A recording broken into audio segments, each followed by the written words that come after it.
Hello students आज हम करने वाले हैं क्लास 8 एक्सरसाइज 12.4। तो देखो लास्ट क्लास में हमने क्वेश्चन नंबर 1 to 6 कंप्लीट कर लिया था एक्सरसाइज 12.4 का। तो आज हम स्टार्ट करेंगे क्वेश्चन नंबर 7 से। क्वेश्चन नंबर 7 में क्या गिवन है कि from the figure 12.47, 12.48 and 12.49। Question number 7 में हमें तीन डायग्राम गिवन है यहाँ पे, ठीक है। State the values of the angles and length of sides as required. जैसे देखो क्वेश्चन नंबर 7 के एक पार्ट में क्या है, डायग्राम हमें गिवन है और यहाँ पे कुछ एंगल्स या कुछ लाइन सेगमेंट का हमें क्या निकालना है, मेजरमेंट बताना है, ठीक है। जैसे डायग्राम ए से पूछ लिया, पेरीमीटर बताना है, ए बी लाइन सेगमेंट कितना है, बी सी लाइन सेगमेंट कितना है, मेजर ऑफ एंगल डी या मेजर ऑफ एंगल सी। तो सबसे पहले देखो बात करते हैं क्या गिवन है। गिवन में देखो कुछ ऐसा डायग्राम हमें गिवन है, ठीक है। इस पॉइंट को मैं कुछ नाम दे रहा हूं यहां से। इस पॉइंट को सपोज किया मैंने पी मान लिया। अब देखो यहाँ पे क्या क्या गिवन है। पहली बात तो यहाँ पे ये दो डैश लगे हैं। जैसे यहाँ पे देखो इस ओडी पर और ओबी पर दो डैश लगे हैं। इसका मतलब ये हुआ कि जो ओडी है ना ये ओबी के बराबर है। ये ओडी और क्या ओबी क्या है, बराबर है।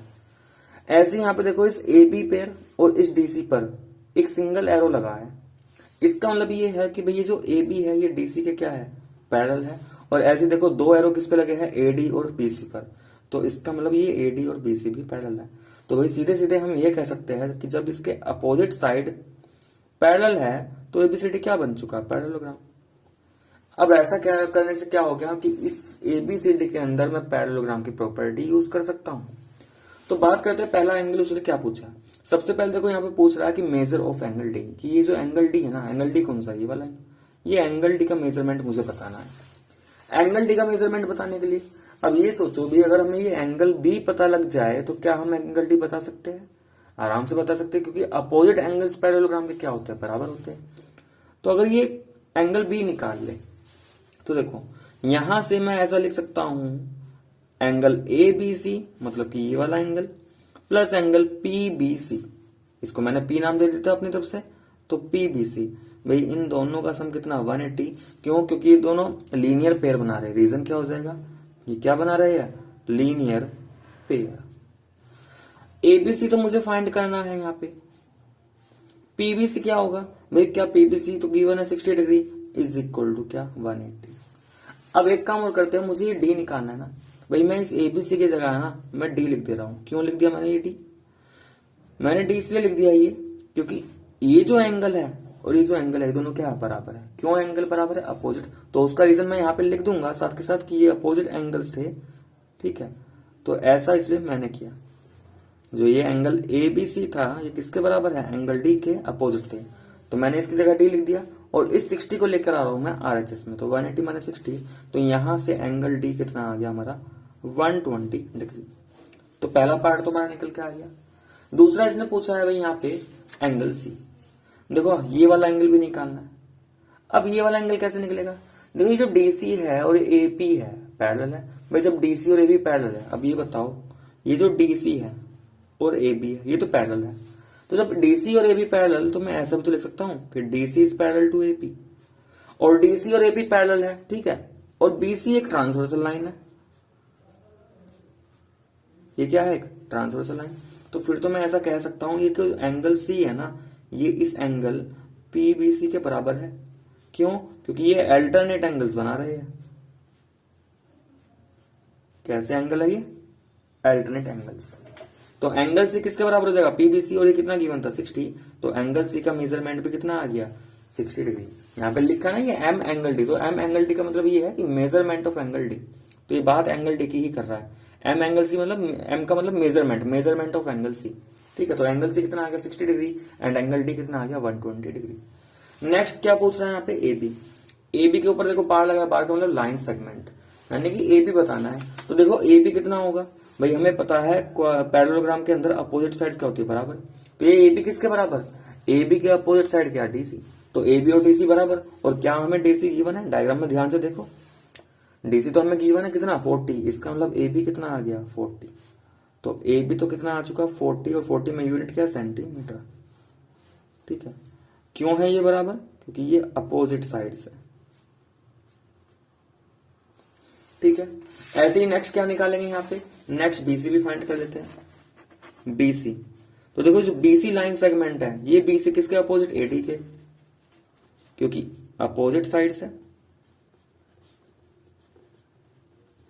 और एडी कितना गिवन है, एडी है 30, तो ये बीसी भी कितना 30 सेंटीमीटर। यहां तक क्लियर हुआ? ठीक है। अब देखो आगे क्या पूछा है, डायगोनल एसी। अब इस डायगोनल एसी को कैसे फाइंड करें, डायगोनल एसी। तो देखो इस डायग्राम में देखो, यहां पे थोड़ा मैं क्लियर बनाया हुआ है। मुझे एसी निकालना है, तो भाई एसी निकालने के लिए पहले इस ओ को सी से ज्वाइन करना पड़ेगा। और हमने ये पढ़ा था कि जो डायगोनल्स होते हैं ना पैरेललोग्राम के, वो बाइसेक्ट करते हैं। बाइसेक्ट का मतलब क्या, कि जितना ये होगा ना ओए, उतना ही क्या होगा ओसी, मतलब ओए और ओसी क्या बराबर। तो देखो डायग्राम की हेल्प से एसी को मैं लिख सकता हूं ओए प्लस ओसी। और अभी मैंने बताया कि ओए और ओसी दोनों बराबर, इसका मतलब ओसी को भी क्या लिख दिया, ओए। ठीक है। और ओए प्लस ओए कितना हो जाएगा, ट्वाइस ऑफ ओए। एंड डायग्राम में ओए हमें कितना गिवन है, 18। इसका मतलब ये जो डायगोनल एसी है ये कितना हो जाएगा, 18 टू जा 36। इसका मतलब एसी आ गया हमारे पास 36 सेंटीमीटर। यहां तक कोई दिक्कत? तो देखो अब आगे बढ़ते हैं। अब लास्ट बचा हमारा यहाँ पे पेरीमीटर। पेरीमीटर, अब पेरीमीटर के लिए क्या करते हैं भाई, पेरीमीटर में कुछ नहीं करना होता, सभी साइड्स का सम कर देते हैं। तो AD plus A B plus B C plus C D, चारों साइड्स लिया और चारों को क्या कर दिया सम। एडी कितना गिवन 30, ए बी कितना गिवन, भाई ए बी और डी सी बराबर थे अभी फाइंड किया था, तो A B 40, B C A D के बराबर था तो ये भी 30, और सी डी गिवन था 40। ऐड कर लो, 40 30 70 30 100 कितना हो जाएगा, 140 हो जाएगा। तो पेरीमीटर कितना आ चुका, 140 सेंटीमीटर। तो ये था हमारा क्वेश्चन नंबर 7 का पार्ट नंबर ए। ठीक है, तो यहां तक समझ में आ चुका। अब आते हैं इसके बी पार्ट पर। नेक्स्ट क्वेश्चन नंबर 7 का बी पार्ट। देखो बी पार्ट में क्या गिवन है, हमें एक डायग्राम गिवन है, और डायग्राम गिवन होने के बाद हमसे बोला है एंगल एस फाइंड करो, angle Q, angle R, P Q, Q R, Q S, ये सभी हमें क्या करना है, फाइंड करना है। ठीक है, तो देखो सबसे पहले तो पता करते हैं कि ये जो डायग्राम है ये हमें क्या गिवन है। भाई इस डायग्राम में ध्यान से देखो, ये जो एंगल पी है ना, ये हमें 90 डिग्री गिवन है, कि जहां पे भी ऐसे स्क्वायर टाइप बना जाए वो क्या तो वो 90 डिग्री का। तो एंगल पी कितना है, 90 डिग्री। ठीक है, अब देखो इस पी एस पे और क्यू आर पे, भाई पी एस और क्यू आर पे सिंगल एरो, इसका मतलब पी एस और क्यू आर पैरेलल है। ऐसे ही पी क्यू और एस आर पे डबल एरो लगा है, इसका मतलब पी क्यू और एस आर पैरेलल। तो भाई यहां से मैं ये कंक्लूजन निकाल सकता हूं कि जब पी एस पैरेलल है क्यू आर के और P Q parallel S R के, तो इन दोनों से क्या कंक्लूजन निकलता है कि जो पी क्यू आर एस है ना, ये एक पैरेललोग्राम है। और पी क्यू आर एस एक पैरेललोग्राम और एक एंगल 90 डिग्री। तो ओवरऑल भी मैंने ये कंक्लूजन निकाल लिया कि जब किसी पैरेललोग्राम में एक एंगल 90 डिग्री हो जाए तो ये पी क्यू आर एस क्या बन जाता है, rectangle. P Q R S क्या बन गया, रेक्टेंगल। अब ऐसा करने से काम बहुत आसान हो चुका। अब बस क्या करेंगे, अब अगर हमें यहाँ पे रेक्टेंगल की प्रॉपर्टीज पता है तो सारे आंसर यहाँ पे बड़े आराम से आ जाने हैं। सिर्फ क्या करना है, देखो P Q R S rectangle, हमें पता है भाई रेक्टेंगल है तो सारे एंगल्स क्या होंगे, इसके बराबर होंगे, मतलब कि बराबर में भी क्या होंगे, 90 डिग्री होंगे। तो ये एंगल एस कितना, ये एंगल एस कितना 90 डिग्री। एंगल क्यू कितना 90 डिग्री। एंगल आर कितना, ये भी 90 डिग्री। ठीक है, यहां तक तो क्लियर हुआ, क्योंकि रेक्टेंगल है तो रेक्टेंगल के सभी एंगल्स क्या होंगे, 90 डिग्री। तो ये तो आ गया। अब रही पी क्यू की बात। भाई पी क्यू देखो, अपोजिट साइड्स रेक्टेंगल की बराबर होती है, तो पी क्यू और एस आर बराबर होंगे। इसका मतलब पी क्यू कितना 20 सेंटीमीटर। ठीक है, ऐसे ही क्यू आर किसके अपोजिट है, पी एस के, और पी एस कितना है, पी एस कितना है, डायग्राम में ध्यान से देखो 15 सेंटीमीटर। तो क्यू आर भी कितना 15 सेंटीमीटर। और लास्ट क्या बचा, क्यू एस। अब ये क्यू एस क्या है, तो डायग्राम में देखो क्यू एस है क्या, क्यू एस यानी कि तो डायगोनल्स है। और रेक्टेंगल के केस में डायगोनल तो क्या होते थे, बराबर। भाई रेक्टेंगल्स में प्रॉपर्टी पढ़ी हो तो क्या बताया था, रेक्टेंगल में जो डायगोनल्स होते हैं वो बराबर होते हैं। तो क्यू एस और पी आर क्या होंगे, बराबर। इसका मतलब क्यू एस भी किसके बराबर, पी आर। और पी आर कितना गिवन 25 सेंटीमीटर, तो क्यू एस भी कितना 25 सेंटीमीटर। तो सारा खेल यहाँ पे किसका चल रहा है, प्रॉपर्टी। अगर हमें प्रॉपर्टी पता है तो क्वेश्चन आसानी से हो जाएगा, और अगर प्रॉपर्टी नहीं पता तो क्वेश्चन नहीं हो पाएगा, इसलिए प्रॉपर्टी पे ज्यादा ध्यान दो, ठीक है ना। अब ऐसे ही देखो यहाँ पे नेक्स्ट पार्ट सी पर आते हैं। देखो नेक्स्ट पार्ट सी में क्या है कि हमें एक डायग्राम गिवन है और साथ के साथ लिखा है कि यहाँ पे जो एबीसीडी है ना वो क्या है, एक रोम्बस है, ठीक है। अच्छा, इसके जो डायगोनल्स है वो एक पॉइंट पर इंटरसेक्ट कर रहे हैं। मान लेते हैं इस पॉइंट को कुछ नाम दे दे रहे हैं, मान लिया पी पॉइंट है। तो देखो अगर मैं यहाँ पे पी पॉइंट नाम से ले दिया जिससे मैं इसको आसानी से समझा पाऊं। अब देखो ये 6 मीटर है, ये 6 मीटर क्या है भाई, सी से पी तक का हमें डिस्टेंस दे रखा है 6 मीटर, ठीक है। बी से पी तक का डिस्टेंस हमें दे रखा है 8 मीटर। और क्या गिवन है, ये जो एंगल डी है, ये एंगल डी गिवन है हमें 80 डिग्री, ये सब गिवन था हमसे। एक बोला गया एबीसीडी रोम्बस है और कुछ यहाँ पे लिखे हुए हैं पार्ट, हमें इन पार्ट की सभी की वैल्यू बतानी, कुछ में एंगल्स है, कुछ में पेरीमीटर, कुछ में साइड। तो देखो सबसे पहले बात करते हैं यहाँ पे एसी, हमसे क्या बोला गया, एसी बताओ। तो देखो एसी, ये रहा एसी। भाई हमने पता था रोम्बस क्या है, रोम्बस एक पैरेललोग्राम ही होता है। रोम्बस क्या होता है, एक पैरेललोग्राम ही होता है, लेकिन एक ऐसा पैरेललोग्राम जिसकी चारों साइड्स क्या हो जाती है, बराबर। इसका मतलब इसमें पैरेललोग्राम की प्रॉपर्टी यूज हो सकती है। और हमने पढ़ा था पैरेललोग्राम के डायगोनल्स बाइसेक्ट करते हैं, तो भाई ये रोम्बस है, ये भी एक टाइप का पैरेललोग्राम, तो इसके भी डायगोनल्स क्या करेंगे, बाइसेक्ट करेंगे। तो ये बताओ क्या मैं इस एसी को ऐसे लिख सकता हूं भाई, एपी प्लस सीपी, बिल्कुल लिख सकते हैं। तो डायग्राम की हेल्प से लिख दिया, एसी 2 पार्ट में बटा हुआ है, एपी और दूसरा पीसी। लेकिन अभी मैंने बताया था डायगोनल्स क्या करते हैं, बाइसेक्ट। इसका मतलब जितना एपी है उतना ही क्या होगा, सीपी होगा। और सीपी मुझे पता है, तो एपी की जगह मैंने सीपी डाल दिया। क्यों, क्योंकि एपी और सीपी बराबर होंगे। तो ये क्या बन चुका भाई यहाँ पे 2cp। इसका मतलब ट्वाइस इंटू सीपी, सीपी कितना 6, तो एसी कितना आ चुका 2 6 12, एसी कितना आ गया 2 6 12, तो 12 मीटर। तो ये तो आ गया एसी। ऐसे ही नेक्स्ट पार्ट में देखो पूछा है बीडी, बीडी कितना होगा। तो देखो बीडी को भी डायग्राम की हेल्प से, डायग्राम की हेल्प से बीडी, देखो बीडी को मैं लिख सकता हूँ बीपी प्लस डीपी। बीडी को क्या लिख सकते हैं, बीपी प्लस डीपी। और हमें पता है कि जो बीपी है और वो डीपी है क्या है, बराबर, क्योंकि डायगोनल से बीडी क्या है, डायगोनल्स, तो 2 बराबर हिस्सों में ब्रेक होगा, तो बीपी और डीपी दोनों बराबर। बीपी पता है तो बीपी ऐसे लिख दिया, इस डीपी की जगह भी बीपी। तो क्या बन चुका, ट्वाइस ऑफ बीपी, यानी कि 2 इंटू 8। तो यहां से बीडी कितना आ गया भाई, 2 8 जा 16, तो ये आ गया 60 मीटर। तो यहां तक तो कोई दिक्कत नहीं हुई, ठीक है। हमें दोनों डायगोनल्स फाइंड करने थे, हमारे डायगोनल्स आ चुके। अच्छा नेक्स्ट पार्ट देखो, यहाँ पे लिखा है x इज इक्वल टू, इसका मतलब मुझसे बोला गया है, हमसे बोला गया है x का कितना होगा। तो ये x है क्या, देखो ये x एक एंगल है, ये वाला। और ये एंगल कब बन रहा है, जब दोनों डायगोनल्स आपस में बाइसेक्ट कर रहे हैं।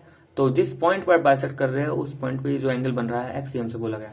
ये तो सीधे प्रॉपर्टी लिख सकते हैं भाई, तो सीधे प्रॉपर्टी से आ जाएगा 90 डिग्री, क्योंकि क्वेश्चन में बोला गया है एबीसीडी एक रोम्बस है। और अगर रोम्बस है तो ये हमें पता होना चाहिए कि रोम्बस के डायगोनल्स क्या करते हैं, रोम्बस के डायगोनल्स परपेंडिकुलर बाइसेक्टर होते हैं, यानी कि बाइसेक्ट तो करेंगे, 2 इक्वल पार्ट में डिवाइड तो करेंगे अपने आप को, लेकिन जो भी एंगल्स बनाएंगे, ये हो चाहे ये 4 एंगल्स जो बनेंगे सभी क्या होंगे 90 डिग्री, ठीक है।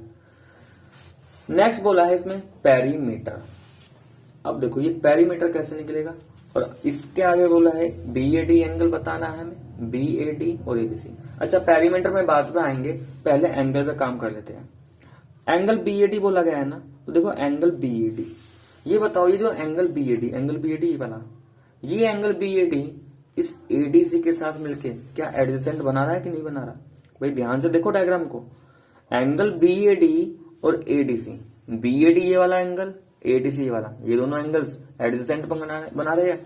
और अगर एडजेसेंट एंगल्स बना रहे हैं, और किसके एडजेसेंट है, रोम्बस के एडजेसेंट है, तो भाई रोम्बस के एडजेसेंट क्या बनाएंगे 180, ठीक है। भाई पैरेललोग्राम में पढ़ा था ना, पैरेललोग्राम में क्या पढ़ा था, एडजेसेंट एंगल का सम क्या 180, और रोम्बस भी तो एक टाइप का पैरेललोग्राम ही है, तो इसका भी सम क्या होगा 180, ठीक है। तो हम यहाँ पे लिख सकते हैं एडजेसेंट एंगल्स है, इसलिए दोनों का सम क्या हो चुका 180। और एडीसी हमें गिवन है, एडीसी तो हमें गिवन है, एडीसी कितना गिवन है 80 डिग्री इज इक्वल टू कितना 180। तो यहां से बी एडी कितना आ चुका 180 माइनस 80, तो finally B AD is equal to कितना 100 डिग्री, बी एडी आ चुका, ठीक है। पेरीमीटर बाद में निकालेंगे, पहले एबीसी और निकाल लेते हैं। अच्छा इस एबीसी को भी देख लेते हैं। Angle ABC. देखो ये जो एंगल एबीसी है, ध्यान से देखो, एबीसी किसके अपोजिट, एबीसी एडीसी के है अपोजिट, और अपोजिट एंगल्स ऑफ पैरेललोग्राम क्या होते हैं, बराबर। मतलब रोम्बस है तो अपोजिट एंगल्स इसके भी क्या होंगे, बराबर ही होंगे। तो एबीसी भी कितना आ चुका, एबीसी आ चुका हमारा एडीसी के बराबर। एडीसी कितना गिवन था, 80, तो एबीसी भी आ गया 80। अब लास्ट बचा पेरीमीटर। अब बात करते हैं पेरीमीटर कैसे निकले। देखो पेरीमीटर निकालना बहुत ही आसान हो जाएगा अगर हमें ये पता लग जाए कि इसका कोई भी एक साइड पता चल जाए। भाई 4 साइड है ना, A B B C C D D, ये चारों साइड बराबर होती है, तो कोई ए भी एक साइड पता चल जाए, हम 4 से मल्टीप्लाई करेंगे, पेरीमीटर आ जाएगा। अब साइड कैसे आएगी, तो देखो मैंने यहाँ पे डायग्राम बनाया था, और इस डायग्राम में मैंने इस पॉइंट को P मान लिया था। तो मैं सिर्फ ये वाला हिस्सा बना रहा हूं, ध्यान से देखना। अब यहाँ पे सिर्फ इतना हिस्सा, ये P था, ये C था, ये B था। ये हमें 6 मीटर गिवन था, ये हमें 8 मीटर। और मैंने क्या बताया था कि इस पॉइंट P के अबाउट जो डायगोनल्स है वो कितने कितने के एंगल बनाएंगे, 90, यानी कि ये भी 90, ये भी 90, ये 90, ये 90। तो ये एंगल कितना, 90 डिग्री। और जब राइट ट्राइंगल के अंदर हमें 3 में से 2 साइड पता हो, राइट ट्राइंगल में 3 में से 2 साइड पता है, तो तीसरी तो हम निकाल सकते हैं। कैसे, पाइथागोरस। तो ऐसा करते हैं, इस पीबीसी ट्राइंगल में पाइथागोरस थ्योरम अप्लाई कर लेते हैं बाय यूजिंग पाइथागोरस थ्योरम। ठीक है।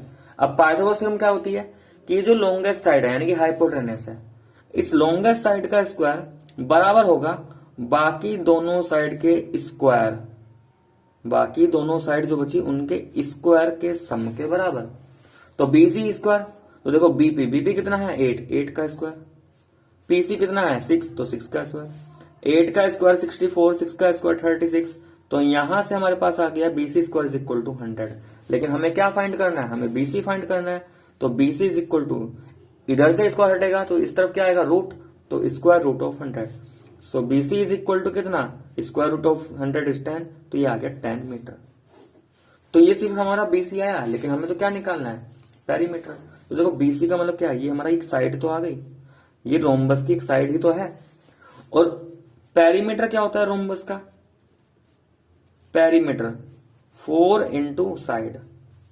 रोम्बस और स्क्वायर का पेरीमीटर का फॉर्मूला सेम ही होगा, 4 इंटू साइड, क्योंकि दोनों केसेस में साइड्स बराबर ही होते हैं। तो 4 इंटू 10, तो पेरीमीटर कितना आ चुका फाइनली, 4 10 जा, जल्दी से बोलो, 40 मीटर। तो पेरीमीटर कितना आ चुका, 40 मीटर। Next question number 8। देखो क्वेश्चन नंबर 8 में क्या गिवन है, इन अ ट्रेपीजियम एबीसीडी। एबीसीडी हमारे पास क्या है, एक ट्रेपीजियम है, ठीक है। AB is parallel to DC, और इस ट्रेपीजियम के अंदर ये जो AB वाली लाइन सेगमेंट है ये किसके पैरेलल है, डीसी में, डीसी के, ऐसा क्वेश्चन में बोला गया है, ठीक है। आगे क्या गिवन है, एंगल A और एंगल D का रेशियो गिवन है हमें कितना, 4:5, और एंगल B का रेशियो एंगल C के साथ कितना गिवन है, 3:2। बोला गया है find the angles of the trapezium, यानी कि हमें इसके चारों एंगल्स पता करने हैं। तो देखो सबसे पहले भाई मान लेते हैं let angle A is equal to 4 times of x। जब A और D का रेशियो 4:5 है और A को मैंने x का 4 टाइम्स मान लिया, ठीक है, तो ये जो एंगल D है ये x का कितने टाइम्स बनेगा, 5 टाइम्स। यानी कि जो रेशियो है उसका मल्टीप्लायर मैंने x मान लिया, मैंने दोनों को किससे मल्टीप्लाई कर दिया, x से मल्टीप्लाई कर दिया।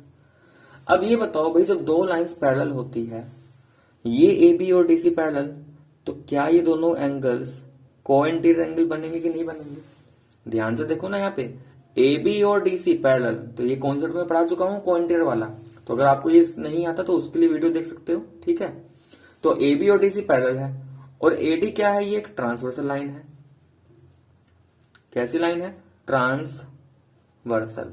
इसका मतलब angle A plus angle D कैसे एंगल, को-इंटीरियर, और अगर को-इंटीरियर है तो इनका सम कितना होगा, 180। तो यहां तक तो क्लियर हुआ। अब क्या करेंगे भाई, एंगल A क्या था, 4x था, एंगल D क्या था, 5x था, तो दोनों का सम 180। ये कितना आ गया, 9x इज इक्वल टू कितना, 180, then x is equal to कितना, 180 डिवाइडेड बाय 9, तो ये आ गया 20। अब ये तो x आ गया, लेकिन बोला तो हमसे एंगल a है, तो एंगल a कितना भाई 4 इंटू 4x, तो 4 इंटू एक्स की जगह x की वैल्यू 20, तो 420 से ये आ गया 80 डिग्री। और एंगल b 5, एंगल d कितना था 5x, तो 5x, x की जगह कितना 20, तो ये आ गया 100 डिग्री। तो दो एंगल्स तो ये आ गए a एंड d। अब ऐसे ही हम क्या निकालेंगे, b एंड c निकालेंगे। तो देखो b एंड c का रेशियो क्या है 3:2, तो यहां पर भी क्या करेंगे, एक मल्टीप्लायर मान लेंगे, ठीक है, कुछ इस तरीके से कि एंगल b को लेट कर लिया 3y, वेरिएबल कुछ अलग ले लेते हैं, तो एंगल c b के साथ सीधा ना, तो एंगल c कितना 2y। अब ध्यान से देखो ये b और c, b एंड c ये भी क्वाड्रेंट एंगल बना रहे हैं, तो फिर से AB और DC तो रहेगा पैरेलल, लेकिन इस बार ट्रांसवर्सल। भाई किस लाइन की हेल्प से ये दोनों एंगल बनेंगे, जब मैं BC को ज्वाइन करूंगा तभी तो B एंड C मिलेगा। AD की ज्वाइन करने से B एंड C थोड़ी ना मिल रहा है, ठीक है, तो BC को ज्वाइन करना पड़ रहा है, इसके लिए मतलब बेसिक क्या है ट्रांसवर्सल। अब क्या करेंगे, AB पैरेलल है DC के, BC ट्रांसवर्सल, तो B और C का सम कितना 180, क्योंकि ये भी क्या बना रहे हैं को इंटीरियर एंगल्स।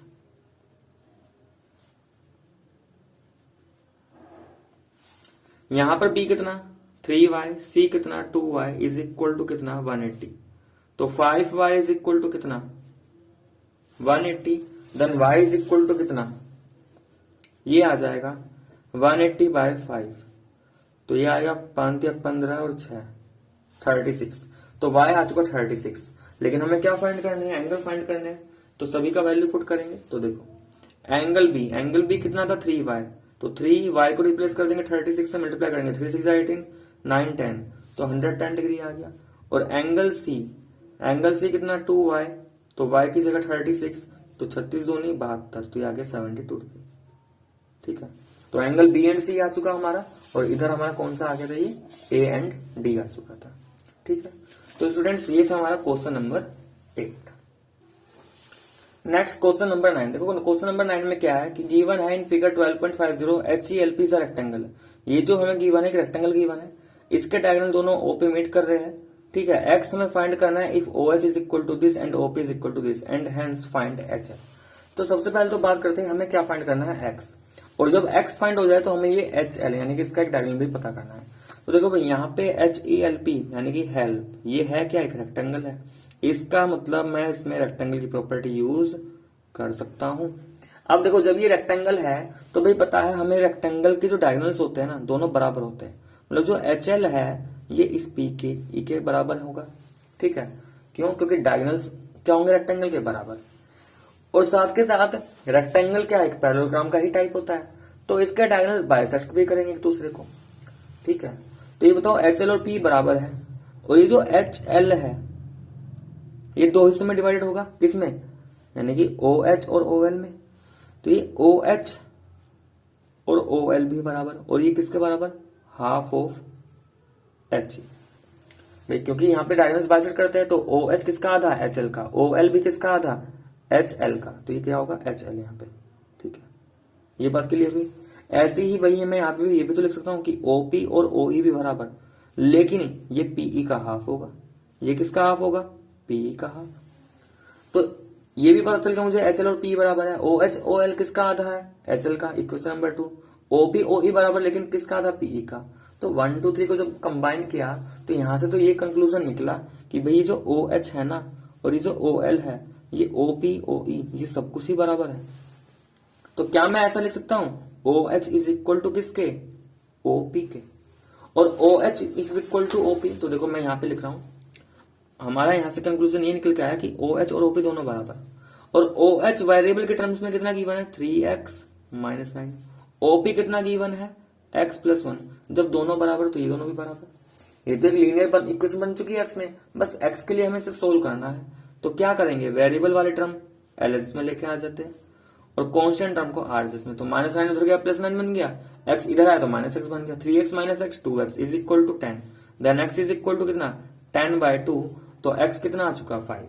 तो पहला आंसर तो यही, हमें 5x फाइंड करना था, तो x तो आ चुका हमारा कितना 5। अब बात करते हैं HL की। तो देखो HL किससे मिलके बना है भाई HL किससे, HL को हम लिख सकते हैं, अच्छा ऐसा करते हैं HL निकालने से पहले, ठीक है, HL को निकालने से पहले हम ये OH निकाल लेते हैं। OH वेरिएबल में कितना गिवन था, 3x माइनस का 9, x की वैल्यू पुट करेंगे 3 इंटू 5 माइनस 9, 3 5 से 15 माइनस 9, तो OH कितना आ चुका, 15 माइनस 9 9 6 15, तो OH आ गया 6 सेंटीमीटर। अब बात करते हैं इस HL पे। भाई क्या मैं HL को ऐसे लिख सकता हूं, OH प्लस OL, और क्योंकि OH और OL दोनों बराबर, तो OL की जगह भी क्या लिख दिया, क्यों लिखा है ऐसा, क्योंकि OH OL दोनों बराबर, डायगोनल्स क्या करते हैं, बाइसेक्ट, इसका मतलब जितना OH उतना ही OL, तो OL को भी क्या डाल दिया OH, तो क्या बन चुका, ट्वाइस ऑफ OH, और ये OH अभी तो फाइंड किया 6, इसका मतलब ये HL कितना आ चुका, 2 6 12 सेंटीमीटर। तो ये क्लियर हुआ क्वेश्चन नंबर 9, ठीक है। नेक्स्ट आते हैं हम क्वेश्चन नंबर 10 पर। क्वेश्चन नंबर 10 में देखो बच्चे, क्वेश्चन नंबर 10 में क्या गिवन है यहाँ पे, इन फिगर 12.51, भाई 12.51 फिगर हमें गिवन है, मैंने ड्रॉ कर लिया। क्या गिवन है, FIVE 5 इज a rectangle and angle VOI is equal to 126 degree, find OE। देखो क्या क्या गिवन है, क्या फाइंड करना है, सब कुछ मैंने यहाँ पे लिख लिया है। ये हमारे पास एक रेक्टेंगल है, यानी कि हमें रेक्टेंगल गिवन है, एंगल VOI मतलब ये एंगल 126 डिग्री, पूछा क्या है हमसे, OEF, तो OEF इसका मतलब ये वाला एंगल हमसे पूछा गया है। कैसे फाइंड करेंगे, इस एंगल को समझते हैं। तो देखो सबसे पहले बात तो यहाँ पे है, मुझे ये क्वेश्चन समझाने के लिए कुछ मुझे यहाँ पे एक्स्ट्रा पार्ट तुम्हें समझाना पड़ेगा, जो क्लास 9th में वैसे हम पढ़ेंगे NCERT में जाकर के, ठीक है। फिर भी मैं समझा रहा हूं यहाँ पे, ठीक है, 9th में भी सीखना है तो यहाँ पे भी सीख लेना।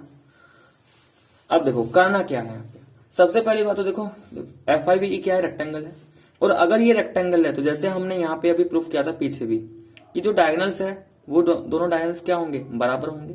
भाई ये FV और I दोनों बराबर होगा। साथ के साथ हमें ये भी पता है डायगोनल्स बाइसेक्ट भी करते हैं, इसका मतलब OE और OI दोनों बराबर, और ये किसका आधा, ये इस EI का, यानी कि IE का क्या होगा, हाफ होगा। ऐसे ही भाई OF और OV ये दोनों बराबर, लेकिन ये इस पूरे डायगोनल FV का तो क्या होगा, हाफ होगा, क्योंकि दो इक्वल पार्ट है, ठीक है। तो यहां से इन तीनों की हेल्प से, भाई इन तीनों की हेल्प से फाइनली मैं एक कंक्लूजन ये निकाल सकता हूं कि ये जो OF है ना और OE है, ये सब कुछ बराबर होंगे। मतलब मैंने ये कंक्लूजन निकाला, OF OV OE OV OI ये सब कुछ बराबर ही होता है रेक्टेंगल केस में। तो रेक्टेंगल केस में ये जो चार पार्ट बनते हैं ये चारों बराबर ही होते हैं। पैरेललोग्राम के केस में सिर्फ ये दोनों आपस में बराबर होते हैं, ये दोनों आपस में, लेकिन रेक्टेंगल या स्क्वायर के केस में ये चारों ही बराबर हो जाते हैं। तो वही चीज मैंने प्रूव किया। अब यहां से देखो ध्यान से, अगर मैं सिर्फ ट्राइंगल FOE पर ध्यान दो, ट्राइंगल FOE पर ध्यान देना, ठीक है। ट्राइंगल FOE में क्या मैं जो मैंने ऊपर लिखा है वहां से मैं ऐसा लिख सकता हूं, OF और OE बराबर होंगे, OF OE बराबर होंगे। तो ध्यान रखना यहाँ पे, देखो मैं ऊपर वाला ट्राइंगल यहीं पे बना रहा हूं, ऐसा कुछ, ये कुछ ऐसा है FEO, मुझे ये वाला एंगल फाइंड करना है, ठीक है। अच्छा क्या ये वाला एंगल फाइंड कर सकता हूँ, ये तो मैं फाइंड कर सकता हूँ, कैसे, ये 126 तो ये भी कितना 126, क्योंकि वर्टिकली अपोजिट। तो बात को समझना है यहाँ पे कि किसी भी ट्राइंगल के अंदर अगर दो साइड बराबर हो, जैसे यहाँ पे देखो ट्राइंगल FOE के अंदर OF और OE बराबर, कौन कौन सी, ये दोनों बराबर। तो किसी भी ट्राइंगल में अगर दो साइड्स बराबर, तो इन दोनों साइड के जो अपोजिट एंगल है, तो ये इसके अपोजिट एंगल ये दोनों भी क्या होंगे, बराबर होंगे। यानी कि OF के अपोजिट कौन सा एंगल, ये वाला, तो इसको मैं लिख सकता हूं OEF। तो angle OEF is equal to किसके, इस एंगल के, ये क्या है OFE मान लेता हूं। बात क्लियर हुई। तो यहाँ यही कॉन्सेप्ट है जो मुझे बताना था अलग से, जो हम क्लास 9th में पढ़ेंगे, ठीक है, जो हम क्लास 9th में पढ़ेंगे ट्राइंगल में जाकर के, कि किसी भी ट्राइंगल के अंदर अगर दो साइड्स बराबर, तो जैसे ही दो साइड बराबर हो उनके अपोजिट एंगल्स भी क्या होंगे, बराबर। अब देखो, अब ट्राइंगल FOE में बात करते हैं। भाई ट्राइंगल FOE में ध्यान से देखो, क्या तीनों एंगल का सम 180 होगा कि नहीं, कौन कौन से, OEF OFE plus angle F O E is equal to कितना 180। ये तो एंगल सम प्रॉपर्टी से आ गया। अच्छा ओ ई एफ तो मुझे फाइंड करना है, तो भाई ये ओ ई एफ तो फाइंड ही करना है, इसका तो कुछ कर नहीं सकते। लेकिन इस ओ एफ ई की जगह मैं ओ ई एफ लिख तो सकता हूं ना, कम से कम एक वेरिएबल तो डिक्रीज हुआ ना। और रही इस एफ ओ ई की बात, तो देखो बच्चे यहाँ पे ये जो एफ ओ ई है और आई ओ वी है, ये दोनों वर्टिकली अपोजिट एंगल्स है। इसका मतलब एफ ओ ई कितना हो जाएगा 126 डिग्री। ठीक है, तो यहां पे मैं रीजन लिख दे रहा हूं, because I O V is equal to किसके एफ ओ ई। कैसे एंगल है ये, वर्टिकली, शॉर्ट में लिख दे रहा हूं वर्टिकली अपोजिट एंगल्स। और वर्टिकली अपोजिट एंगल्स क्या होते हैं, बराबर है, इसलिए मैंने एफ ओ ई की जगह क्या डाल दिया, आई ओ वी का ही वैल्यू डाल दिया, क्योंकि दोनों 126 होंगे। अब सिंप्लीफाई कर लो, ओ ई एफ दो बन चुके, तो twice of angle O E F is equal to कितना 180। 126 आरएसएस में जाएगा तो माइनस हो जाएगा, कितना बनेगा twice of angle O E F is equal to 180 में से 126 माइनस कर लो, कितना आ जाएगा 54। तो यहां से ओ ई एफ कितना आ जाएगा 54/2। ठीक है, तो finally O E F is equal to कितना 27 डिग्री। क्लियर हुआ यहां तक? ठीक है। क्वेश्चन नंबर 12 देखो, क्वेश्चन नंबर 12 में क्या गिवन है, in figure 12.52 P Q R S is a rhombus. P Q R S में एक रोम्बस गिवन है and angle P R Q is 45 degree. Find angle P S are. सिर्फ अभी यहीं तक देखते हैं क्या क्या गिवन है। P Q R S rhombus given है, पी आर क्यू 45 डिग्री है, हमसे बोला है पी एस आर फाइंड करो, एंगल फाइंड करो, मतलब कि मुझे ये वाला एंगल फाइंड करना है। अच्छा ये बताओ, अगर मैं रोम्बस में ये पता कर लूं ये पी क्यू आर कितना है, तो अगर मैंने पी क्यू आर फाइंड कर लिया तो मैं बता सकता हूं कि पी आर एस कितना, पी एस आर कितना है, क्योंकि भाई दोनों एंगल अपोजिट है, और अपोजिट एंगल्स, क्योंकि रोम्बस है तो पैरेललोग्राम है, तो अपोजिट एंगल्स क्या होते हैं, पैरेललोग्राम के बराबर। तो ध्यान से देखो, ट्राइएंगल पी क्यू आर की अगर मैं बात करूं, अगर मैं ट्राइंगल पी क्यू आर की बात करूं, तो भाई मैं ट्राइंगल पी क्यू आर में ऐसा लिख सकता हूं कि जो ये क्यू आर है ना, ये क्यू पी के बराबर है। क्यों बराबर है, क्योंकि ये तो साइड है किसकी, रोम्बस की, और रोम्बस की तो भाई सभी साइड्स क्या होती है, बराबर होती है ना। और अभी मैंने एक प्रॉपर्टी बताई थी कि किसी भी ट्राइंगल में दो साइड्स बराबर हो जाए तो इनके अपोजिट एंगल्स क्या, इसका मतलब क्यू आर के opposite angle Q P are और क्यू पी के opposite angle Q R P, ये दोनों होंगे बराबर। और जिसमें हमें क्यू आर पी कितना गिवन है भाई, पी आर क्यू बोले क्यू आर पी भी होता है, एक ही है 45, इसका मतलब दोनों एंगल्स आ गए 45।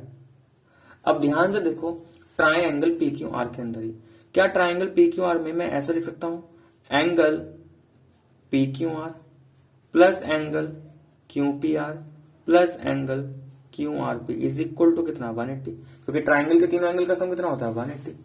पी क्यू आर ये तो मुझे फाइंड करना है, क्यू पी आर और क्यू आर पी दोनों बराबर कितना 45, तो ये 45, क्यू आर पी ये भी क्या होगा 45 इज इक्वल टू कितना 180।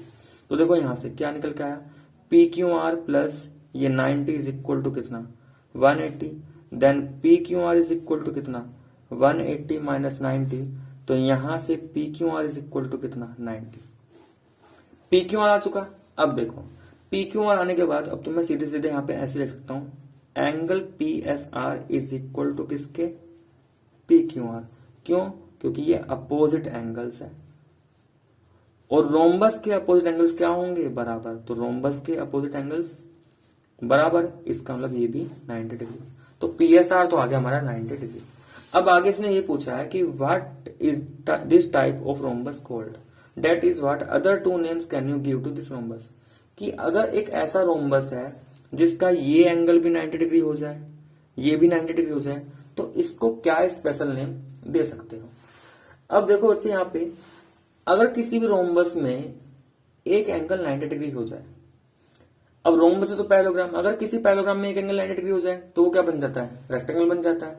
और ये तो रोम्बस है, इसकी चारों साइड्स भी बराबर है, ठीक है, तो चारों साइड्स बराबर बन जाए तो वो स्क्वायर भी बन जाता है। तो इसका अदर नेम हम क्या गिवन दे सकते हैं, इसका अदर नेम हम बोल सकते हैं, इसको स्क्वायर बोल सकते हैं और इसको रेक्टेंगल भी बोल सकते हैं।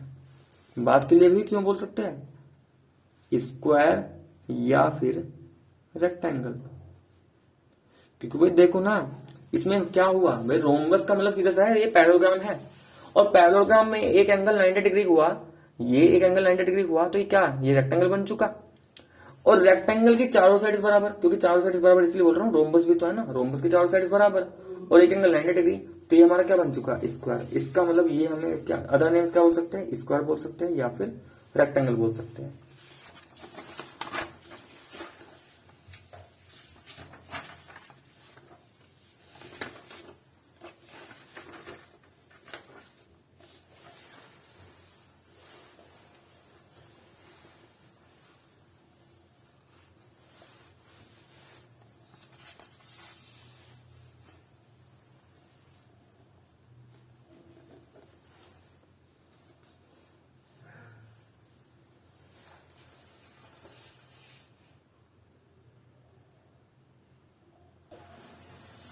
नेक्स्ट क्वेश्चन नंबर 11, देखो यहाँ पे 11 छूट गया था, 11 भी कर लेते। 11 में क्या था, diagonals of a rhombus are 16 and 30 centimetre, find the length of the side of the rhombus. भाई हमें एक रोम्बस गिवन है और इस रोम्बस के दोनों डायगोनल्स हमें गिवन है। मान लो ये हमारे पास रोम्बस है, ए बी सी डी नाम दे दिया, ओ जहां पे इंटरसेक्ट कर रहा है, और रोम्बस और डायगोनल्स क्या करेंगे, 90 डिग्री पे परपेंडिकुलर बाइसेक्टर। तो देखो कुछ ऐसा गिवन है कि एक डायगोनल 60 सेंटीमीटर और दूसरा क्या 30 सेंटीमीटर। तो भाई मान लेते हैं, मान लो एसी कितना है, 16 सेंटीमीटर है। तो अगर एसी 16 है तो दूसरा डायगोनल क्या बचा, बीडी, तो इसको क्या होना पड़ेगा, 30 सेंटीमीटर। हमसे बोला गया है कि भाई इसकी साइड्स बताओ। तो देखो साइड में आराम से बता सकता हूं, क्योंकि देखो ओबीसी ट्रायंगल को देखो, ओबीसी ट्रायंगल कैसा है, ये एक 90 डिग्री है, तो ओबीसी एक राइट ट्रायंगल है, और राइट ट्रायंगल में अगर दो साइड पता चल जाए तो बीसी तो मैं निकाल सकता हूं। तो ये बताओ जब AC 16 है तो क्या मैं OC को AC/2 लिख सकता हूं, क्योंकि भाई जो डायगोनल्स होते हैं वो बाइसेक्ट भी तो करेंगे, जितना OA उतना ही क्या होगा OC। इसका मतलब OC इस AC का क्या होगा, आधा होगा। AC कितना की बनता है 16, तो OC 16/2, इसका मतलब OC आ गया 8 सेंटीमीटर। ऐसे अगर मैं बात करूं OB इस BD का कितना होगा, हाफ होगा। BD कितना था 30, तो 30 का हाफ कितना 15, तो ये आ गया 15 सेंटीमीटर। अब ध्यान से देखो ट्रायंगल OCB, ठीक है, और ट्रायंगल भी कैसा, राइट ट्रायंगल OCB। तो अगर राइट ट्रायंगल OCB तो पाइथागोरस यूज कर सकता हूं बाय यूजिंग पाइथागोरस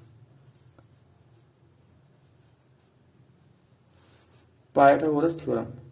क्या लिख सकते हैं अभी पाइथागोरस थ्योरम की हेल्प से, हम लिख सकते हैं कि जो डायगोनल है भाई ट्राइंगल OCB के अंदर, डायगोनल नहीं, OCB के अंदर हाइपोटेनस क्या बनेगी, लॉन्गेस्ट साइड, यानी कि BC का स्क्वायर इज इक्वल टू क्या, OB square plus OC square.